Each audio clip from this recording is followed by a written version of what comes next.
Hello students, good morning. कैसे हैं आप सभी? एक बार फिर से ज्ञान विहार की ऑनलाइन कक्षाओं में आप सभी का स्वागत है। आपके अभिभावकों का भी मेरा सदा नमस्कार। मैं आशा करता हूं कि आप लॉकडाउन का पालन कर रहे हैं और अपने परिवार के साथ घर पर आप अच्छे से हैं। साथ ही आप अपनी पढ़ाई का भी पूरा ध्यान रख रहे हैं।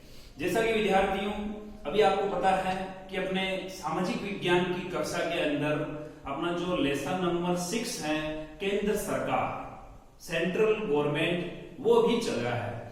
और इस लेसन के अंतर्गत अभी तक हमने विद्यार्थियों ये जाना है कि सरकार के 3 अंग कौन कौन से होते हैं। उसमें हमने ये पढ़ा कि पहला अंग है वो व्यवस्थापिका है, दूसरा कार्यपालिका है और तीसरा न्यायपालिका है। उसी के तहत फिर आपको, जैसा कि विद्यार्थियों पहले से पता है कि अपने इस छठे पाठ के अंदर से बोर्ड की परीक्षा के अंदर 7 नंबर का एक बड़ा निबंधात्मक प्रश्न आएगा। तो ऐसे में अभी तक हमने इस पाठ के अंदर कि जैसे भारत की व्यवस्थापिका को संसद कहते हैं, जिसका प्रमुख कार्य कानून बनाना है, और उसमें संसद के 2 सदन हैं, एक लोकसभा और दूसरा राज्यसभा। अभी तक हमने लोकसभा की रचना और संगठन का एक प्रश्न तैयार किया, राज्यसभा की रचना और संगठन का एक प्रश्न तैयार किया, फिर लोकसभा के कार्य और शक्तियों को हमने समझा, और उसके बाद राज्यसभा के कार्य और शक्तियों को हमने समझा। इसी के तहत विद्यार्थियों, आज की कक्षा के अंदर अब हम आगे अपना एक महत्वपूर्ण प्रश्न जो और आज तैयार कर रहे हैं वो होगा संसद के कार्य एवं शक्तियां, यानी भारतीय जो पार्लियामेंट है उसके क्या पावर और फंक्शन है। तो आज का हमारा जो टॉपिक है कक्षा के अंदर वो है स्टूडेंट्स, भारतीय संसद के कार्य एवं शक्तियां। यहाँ पर विद्यार्थियों मैं आपको बता दूं कि जैसे हमने इससे पहले लोकसभा के कार्य और शक्तियां पढ़ी, राज्यसभा के कार्य और शक्तियां पढ़ी, तो आपको जैसा कि पता है कि जो संसद है, तो संसद के 2 सदन हैं, एक आपके लोकसभा और दूसरा राज्यसभा। तो जो हमने लोकसभा और राज्यसभा के कार्य और शक्तियां पढ़ी है, उन्हीं के द्वारा हमारे संसद के कार्य और शक्तियां तैयार हो जाएगी। दोनों को सम्मिलित रूप से हमें संसद के कार्य और शक्तियों में लिखना है। तो आपने अगर लोकसभा के कार्य और शक्तियों तथा राज्यसभा के कार्य और शक्तियों को अच्छे से समझ लिया तो आपको संसद के कार्य और शक्तियों को समझने के अंदर कोई समस्या नहीं होगी। यहाँ पर विद्यार्थी, जैसा कि आप देख रहे हैं कि हमने पहले लोकसभा के कार्य और शक्तियों, राज्यसभा के कार्य और शक्तियों का जो प्रश्न है जिन बिंदु के आधार पर तैयार किया, लगभग वही बिंदु आपके जैसे विधायी शक्तियां नंबर 1 पे, दूसरे पे वित्तीय शक्तियां, तीसरे पे कार्यपालिका पर नियंत्रण, नंबर 4 पे संविधान संशोधन, नंबर 5 पे निर्वाचन संबंधी, और एक जो टॉपिक इसके अंदर आ रहा है महाभियोग से संबंधित। वैसे आप इसको संसद के अंतर्गत ये कार्य और शक्तियों में तो आएगा। इसके साथ साथ आप जैसे चाहो तो लोकसभा के कार्य और शक्तियों तथा राज्यसभा के कार्य और शक्तियों के अंदर भी इस बिंदु को जोड़ सकते हो, और फिर कुछ अन्य शक्तियां। तो इस प्रकार से इन 7 बिंदुओं के आधार पर आज हम ये पढ़ेंगे कि भारतीय जो पार्लियामेंट है, भारतीय जो संसद है, उसके क्या क्या कार्य हैं, उसके क्या क्या शक्तियां हैं, या उसके क्या क्या अधिकार हैं। मैं आपको फिर बता रहा हूं कि जो हमने लोकसभा और राज्यसभा के कार्य और शक्तियां पढ़ी है, लगभग उन्हीं का सम्मिलित रूप आपको यहाँ देखने को मिलेगा। क्योंकि संसद के कार्य और शक्तियों का मतलब है दोनों, लोकसभा और राज्यसभा दोनों के। और जब केवल लोकसभा का पूछे तो उसमें केवल लोकसभा का लिखना होता है, और राज्यसभा का पूछे तो राज्यसभा का। हमने पहले की कक्षाओं में जैसे कि पढ़ा कि लोकसभा जो भारतीय संसद का निम्न सदन है, लोकप्रिय सदन है, वो शक्तियों के मामले में जो भारतीय संसद का उच्च एवं स्थायी सदन है राज्यसभा, उससे ज्यादा शक्तिशाली है। लेकिन यहाँ पर संसद के कार्य और शक्तियों में हमें दोनों के सम्मिलित शक्तियों का उल्लेख करना है। तो सबसे पहले विद्यार्थी, जैसे कि बिंदु है विधायी शक्तियां। विधायी शक्तियां अर्थात विधि से संबंधित, कानून निर्माण से संबंधित। इस बिंदु को शुरू करने से पहले अगर आपके ऐसा प्रश्न आता है तो आपको 3 से 4 लाइन के अंदर, ऐसा नहीं कि संसद के कार्य और शक्तियों का प्रश्न आए और आप सीधे पहले पॉइंट से आंसर शुरू कर दो। आपको पहले 3 से 4 लाइन में संसद के बारे में सामान्य जानकारी देनी है। आप इसमें ऐसे लिख सकते हो कि जो संसद है वो भारत की व्यवस्थापिका को संसद कहते हैं, भारत की व्यवस्थापिका को संसद कहते हैं, और व्यवस्थापिका सरकार का पहला एवं महत्वपूर्ण अंग है जिसका प्रमुख काम होता है देश के लिए कानूनों का निर्माण करना। इस प्रकार भारत के अंदर जो संसद है उसका प्रमुख कार्य है देश के लिए कानूनों का निर्माण करना। अलग अलग देशों की व्यवस्थापिका को यानी कानून बनाने वाली संस्था को अलग अलग नाम से जाना जाता है, और हम अपने देश भारत की बात करें तो भारत की व्यवस्थापिका को या भारत की कानून बनाने वाली संस्था को संसद के नाम से जाना जाता है। फिर आप लिखोगे कि संविधान के द्वारा भारतीय संसद को बहुत महत्वपूर्ण कार्य, अधिकार या शक्तियां प्रदान की गई है, जिनमें से प्रमुख कार्य और शक्तियां निम्नलिखित है। और ऐसा करते हुए फिर आप पहला बिंदु लिखते हुए इसके अंदर लिखोगे विधायी यानी विधि से संबंधित। इसमें आप लिखोगे कि संसद का विधायी शक्तियों के तहत विधि यानी कानूनों का निर्माण करना सबसे महत्वपूर्ण काम है। आपको ये लिखना है कि संसद जो संसूची है उसके अंदर जो विषय होते हैं उस पर कानून निर्माण कर सकती है। इसके अलावा संसद समवर्ती सूची पर भी कानून बना सकती है। हालांकि समवर्ती सूची पर संसद यानी केंद्र सरकार और राज्य के जो विधानमंडल है, राज्य सरकार, वो मिलकर कानून बना सकते हैं। लेकिन अभी कभी समवर्ती सूची के किसी विषय पर मतभेद हो तो ऐसी स्थिति में संसद का जो कानून है वो मान्य होगा। तो हम ये कह सकते हैं कि समवर्ती सूची पर कानून बनाने के अंतर्गत भी संसद शक्तिशाली है। इसके अलावा जो अवशिष्ट शक्तियां हैं उन पर भी संसद कानून बना सकती है। और जो राज्य सूची है तो राज्य सूची पर वैसे सामान्यतः राज्य सरकार यानी विधानमंडल कानून बनाती है, लेकिन हमने राज्यसभा के कार्य और शक्तियों में पढ़ा कि अनुच्छेद 249 के अनुसार अगर राज्यसभा किसी राज्य सूची के विषय को राष्ट्रीय महत्व का घोषित कर दे तो ऐसी स्थिति में फिर संसद राज्य सूची के विषय पर भी कानून बना सकती है। इस प्रकार हम ये कहेंगे कि संसद संघ सूची पर कानून बना सकती है, समवर्ती सूची पर कानून बना सकती है, अवशिष्ट शक्तियां संसद के ही पास हैं, और विशेष परिस्थितियों में संसद राज्य सूची पर भी कानून बना सकती है। इसका अर्थ ये हो गया कि देश में कानून बनाने की जो महत्वपूर्ण शक्तियां हैं वो भारतीय संसद के पास हैं, और यही इसकी विधायी शक्तियां है। इस प्रकार से स्टूडेंट्स अपना जो पहला बिंदु है वो क्लियर होता है, विधायी शक्तियां अर्थात विधि से संबंधित, कानून निर्माण से संबंधित। अब स्टूडेंट्स आगे हैं वित्तीय शक्तियां। वित्तीय शक्ति में आपको ये लिखना है कि संसद को महत्वपूर्ण वित्तीय शक्तियां भी प्राप्त हैं, उसका भारतीय वित्त पर पूर्ण नियंत्रण है।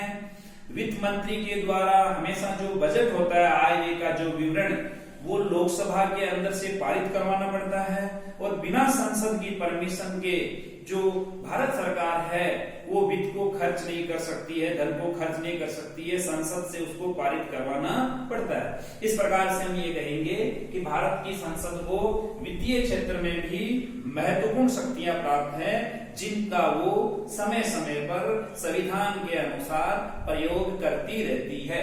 यह आपके दूसरा बिंदु है वो क्लियर होता है। उसके बाद विद्यार्थियों तीसरा जो बिंदु है कार्यपालिका पर नियंत्रण का। इसमें आपको ये लिखना है कि भारत की जो संसद है जिसमें लोकसभा राज्यसभा दोनों आ जाती है, भारत की संसद विभिन्न प्रकार से कार्यपालिका पर नियंत्रण रखती है। कार्यपालिका मीन्स मंत्रिमंडल जो है, प्रधानमंत्री है, उनकी पूरी टीम, यानी संसद जो है लोकसभा और राज्यसभा में संसद के जो सदस्य हैं वो सरकार से या कार्यपालिका से विभिन्न प्रकार के प्रश्न पूछ सकते हैं, पूरक प्रश्न पूछ सकते हैं, वाद विवाद कर सकते हैं, सरकार के कार्यों की आलोचना कर सकते हैं, और इसके साथ ही साथ सबसे महत्वपूर्ण शक्ति संसद का जो निम्न सदन है लोकसभा, उसको ये महत्वपूर्ण अधिकार प्राप्त है कि लोकसभा अविश्वास प्रस्ताव के द्वारा प्रधानमंत्री समेत उनकी पूरी मंत्रिमंडल को कार्यकाल समाप्त होने से पहले ही पद से हटा भी सकती है। इस प्रकार हम ये कहेंगे कि भारतीय संसद कार्यपालिका पर पूरा नियंत्रण रखती है और कार्यपालिका को अपनी मन मर्जी नहीं करने देती है। कार्यपालिका को भी ये डर रहता है कि उन्होंने अगर मन मर्जी से शासन चलाने की कोशिश की तो संसद लोकसभा के माध्यम से अविश्वास प्रस्ताव से उनको पद से हटा भी सकती है। इस प्रकार से आपका ये जो तीसरा बिंदु है संसद के कार्य और शक्तियों का कार्यपालिका पर नियंत्रण, वो क्लियर होता है। उसके बाद में स्टूडेंट्स चौथा जो बिंदु है वो है संविधान संशोधन। आपको ये लिखना है कि भारतीय संसद को संविधान संशोधन के बारे में भी बहुत महत्वपूर्ण शक्तियां प्राप्त हैं। हमारे भारतीय संविधान के अनुसार संविधान में संशोधन करने का, संविधान में संशोधन का मतलब होता है संविधान में परिवर्तन करना, चेंज करना, बदलाव करना। समय समय पे हमारे संविधान में विद्यार्थियों विभिन्न प्रकार के संशोधन होते रहे हैं। जैसे कि मैं कुछ उदाहरण दूं आपको कि प्रारंभ के अंदर जो मूल अधिकार थे, फंडामेंटल राइट्स, वो 7 थे, लेकिन आज की डेट में 6 है। संपत्ति का अधिकार संसद ने संविधान संशोधन से हटाया। मूल कर्तव्य जो हैं वो प्रारंभ में 1 भी नहीं था, बाद में 10 जोड़े गए, वर्तमान में 11 हैं। ये सब भी संविधान संशोधन के माध्यम से हुआ। शुरू के अंदर विद्यार्थियों वोटिंग की, मतदान की न्यूनतम आयु 21 वर्ष थी, जिसे 1989 में 61वें संविधान संशोधन के द्वारा 21 से घटा के 18 की गई। तो ये समय समय पे जो विभिन्न प्रकार से संविधान में बदलाव होता है, चेंजेस होते हैं, समय के अनुसार चेंज करना भी जरूरी होता है। इसी को संविधान संशोधन के नाम से जाना जाता है। तो भारत के संविधान में संशोधन करने का महत्वपूर्ण अधिकार संसद के पास है। सबसे पहले तो आप ये याद कर लें, संसद ही भारतीय संविधान में संशोधन करने की प्रक्रिया शुरू कर सकती है, दूसरा कोई नहीं। अब यहाँ पर आपको ये ध्यान देना है कि जो संसद है वो संविधान में 3 प्रकार से संशोधन कर सकती है। इसके 3 तरीके हैं। सबसे पहला, संसद के द्वारा साधारण बहुमत से संशोधन। कुछ ऐसे संशोधन होते हैं जो संसद अपने साधारण बहुमत से आधे से एक ज्यादा के द्वारा कर सकती है। यहाँ पर आपको ये ध्यान देना है कि संविधान संशोधन में लोकसभा और राज्यसभा दोनों की शक्तियां बराबर है। अर्थात संविधान संशोधन तभी होगा जब दोनों सदनों के अंदर, लोकसभा और राज्यसभा में संविधान संशोधन का बिल अलग अलग पास होगा। अगर एक भी सदन से बिल पास नहीं हुआ तो वो संशोधन नहीं होगा, और दोनों से पास होने के बाद वो राष्ट्रपति महोदय के पास जाएगा, और जैसे ही राष्ट्रपति के हस्ताक्षर होते हैं उसके बाद में वो संविधान संशोधन हो जाता है। तो भारत के संविधान में संशोधन करने का अधिकार संसद के पास है। संसद 3 प्रकार से संशोधन करती है। सबसे पहला साधारण बहुमत से, दूसरा 2/3 बहुमत से, कुछ कार्य ऐसे होते हैं जो संसद अपने 2/3 बहुमत से कर सकती है, और तीसरे कुछ विशेष प्रकार के जो संशोधन होते हैं उसमें संसद को अपने 2/3 बहुमत के साथ साथ भारत के आधे से ज्यादा राज्यों की विधान मंडलों की भी स्वीकृति लेनी पड़ती है। अर्थात हम ये कहेंगे कि संविधान के ज्यादातर भाग में संसद अकेले ही संशोधन कर सकती है, लेकिन कुछ मामलों में संसद को संविधान संशोधन करने के लिए भारत के आधे से ज्यादा राज्यों की भी सहमति लेनी पड़ती है। भारत के अंदर संविधान संशोधन की जो प्रक्रिया है वो दक्षिण अफ्रीका के संविधान से ग्रहण की गई है। तो इस प्रकार से हम ये कहेंगे कि भारत के संविधान संशोधन के अंतर्गत भी, यानी संविधान में संशोधन करने की महत्वपूर्ण शक्ति भी हमारी संसद को प्राप्त है। और इस प्रकार से आपका ये चौथा जो बिंदु है संसद के कार्य और शक्तियों का, वो क्लियर होता है। उसके बाद में विद्यार्थियों अगला बिंदु है निर्वाचन संबंधी, चुनाव संबंधी। इसमें आपको ये लिखना है कि भारतीय संविधान के अनुसार संसद के दोनों सदनों के निर्वाचित सदस्य, विद्यार्थियों ध्यान दें, केवल निर्वाचित सदस्य राष्ट्रपति के चुनाव में भाग ले सकते हैं। अर्थात संसद के दोनों सदनों के जो निर्वाचित सदस्य हैं वो राष्ट्रपति का चुनाव करते हैं। इसके अलावा संसद के दोनों सदनों के जो सदस्य हैं वो उपराष्ट्रपति के चुनाव में भाग लेते हैं। साथ ही संसद में जो लोकसभा है, लोकसभा के सदस्य अपने अध्यक्ष और उपाध्यक्ष का चुनाव करते हैं, और राज्यसभा के सदस्य अपने उपसभापति का चुनाव करते हैं। अतः हम ये कहेंगे कि निर्वाचन संबंधी महत्वपूर्ण शक्तियां भी भारतीय संसद को प्राप्त हैं, जिसमें मुख्य है राष्ट्रपति और उपराष्ट्रपति के चुनाव में भाग लेना। उसके बाद में विद्यार्थियों जो छठा बिंदु है महाभियोग संबंधी, ये हमने लोकसभा के कार्य और शक्तियों तथा राज्यसभा के कार्य और शक्तियों में लिखा नहीं था। आप चाहो तो वहां पर भी इस बिंदु को जोड़ सकते हो, अच्छे से समझे आप। महाभियोग क्या है?